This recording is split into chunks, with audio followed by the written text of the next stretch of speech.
Le pervers narcissique a toujours une longueur d'avance, mais pas pour les raisons que tu crois. Tu as peut-être l'impression que le pervers narcissique voit tout, anticipe tout, contrôle tout. Quoi que tu fasses, il est déjà un coup en avance. Comment il sait exactement où frapper pour me blesser? Pourquoi j'ai l'impression qu'il anticipe mes réactions mieux que moi-même? Est-ce qu'il est plus intelligent que moi? Non.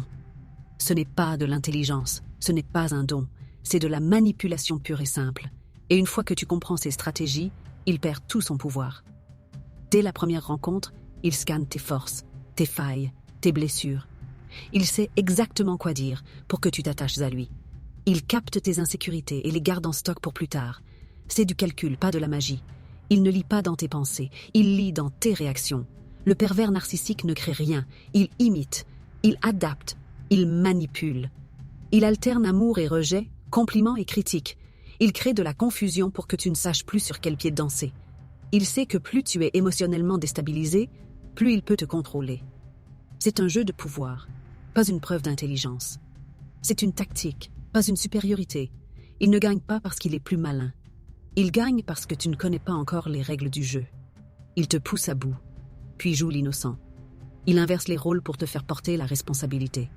Il utilise tes propres émotions contre toi. C'est toi qui es trop sensible. Tu dramatises encore. Moi, je voulais juste discuter calmement, c'est toi qui réagis mal. Il ne prédit pas l'avenir, il te conditionne à réagir comme il veut. Dès que tu prends conscience de ça, il perd son pouvoir sur toi. Il sait que la justice est souvent aveugle à ce type de manipulation. Il sait que son masque social lui permet de toujours passer pour la victime. Il sait que toi, tu risques de t'épuiser émotionnellement alors que lui reste froid et calculateur.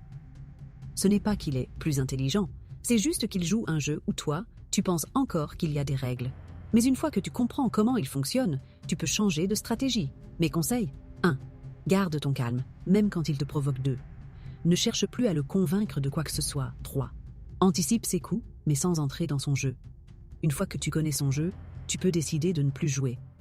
Aujourd'hui, il a peut-être une longueur d'avance. Mais demain, c'est toi qui prendras le contrôle de ta vie. Parce que la plus grande victoire contre lui, c'est de le rendre insignifiant. As-tu déjà eu l'impression qu'il avait toujours une longueur d'avance sur toi? Comment as-tu commencé à reprendre le contrôle?